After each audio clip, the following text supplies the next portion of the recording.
you have to cultivate this ability, not just to endure, not just to sit with the uncertainty or the doubts. And you know that having done it enough times, I've been through things like this before. So one of the things about endurance is that it makes you more able to endure things. We conquer because we're able to push past the tougher things. Can you talk more about endurance and Shackleton and how that impacts you as again, prolific producer of content? Well, to take it back to writing, I think people think that books are this strike of inspiration, right? Or that it's this sort of beautiful, idyllic, creative process. I mean, a book is a work of manual labor, right? And then on top of the manual labor, there are many dark nights of the soul where you can't see your way out. You don't know what you're supposed to do next. You don't think it's going to come together. So you have to cultivate this ability, not just to endure, not just to sit with the uncertainty or the doubts of it. It's like walking a long, dark hallway, right? And you maybe there's light at the end, but you're not really sure how much closer you're getting, and it's playing tricks on you all the time. And so you have to cultivate this ability to really just, what do I have to do today? Like what am I supposed to get through today? And you know that, and you know this having done it enough times. That is one of the benefits of being prolific or sticking with something. I've been through things like this before. You want to cultivate that ability. And so one of the things about endurance is that it makes you more able to endure things. This is also why I think it's important to have a physical practice, why to have hobbies, is that you want to cultivate this experience where you regularly feel like all is lost, or that you've bitten off more than you can chew, or that it's not going to work, and that you persevere anyway, and then you do get through it. I think we're very aligned on this, the element of an early morning physical practice. Yeah. Morning routines have become almost overplayed, but sure, for good reason. And you write about this a lot, the importance. And I think sometimes I talk with senior leaders that have the back-to-back-to-back-to-back calendars, and part of what gets cut out is like working out, taking care of their body. So on one end, it's literally about taking care of your body. On the other end, I think the physical is what leads to being great from a mental perspective. Can you talk more about why this should become part of, if you're able, right, this should become part of a leader's practice?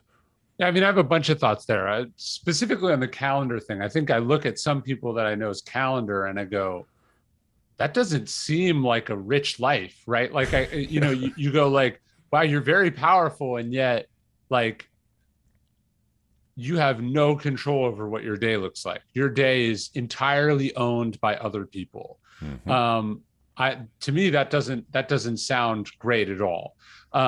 So to me, like a great day is a day with a lot of white space, and specifically space in the morning to do things the way that I want to do them, which to me is usually, I end up waking up early. That's part of what gives you that space, right? If you wake up at 10:30, like you're behind the 8 ball. If you wake up at 5:30 or 6:30, also, of course, depending on what time zone you're in, you're ahead of people. So that space is yours. And then what is the first decision that you make when you wake up, right? I was talking to someone the other day and they were like, I wake up early, get out of bed, I check my email to see if there's any fires, right? And I was like, well, that's it right there. Like you consciously in the beginning of the day go looking for trouble.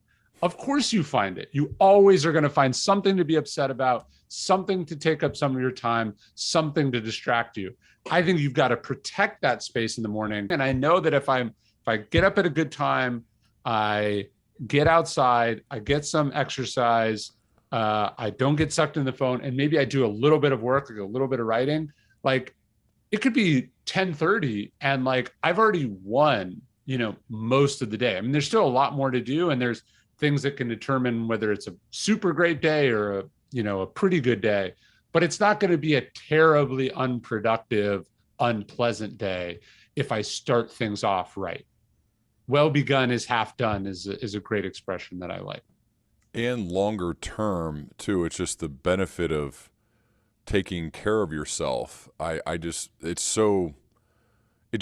To me, it's the priority number one. It has to be, because like I'm not going to be a husband or a dad if I fall apart. Both my mom and my dad are really good about this. They're like, we can't predict it, right, as we get older, but what we can do is we can work out every day. Sure. And I think that's the thing that's inspiring to me is like we can't control everything, but the thing that we can control, we're going to. And I think that's the mentality that great leaders, people who sustain excellence, seem to have. I think living a strenuous life, in the sense of you're active, you're engaged, you're in control of your body, is a form of discipline that carries over to the other places of your life. I talk about this in the book too. I mean, also, like, if your office is a mess, I think your work is going to be a mess, right? If your body is a mess, if you feel terrible, are you going to be as good controlling your temper? Probably not, right? Because you feel like garbage, right? Mm-hmm. And so you treat yourself and other people like garbage. So these things are all very related.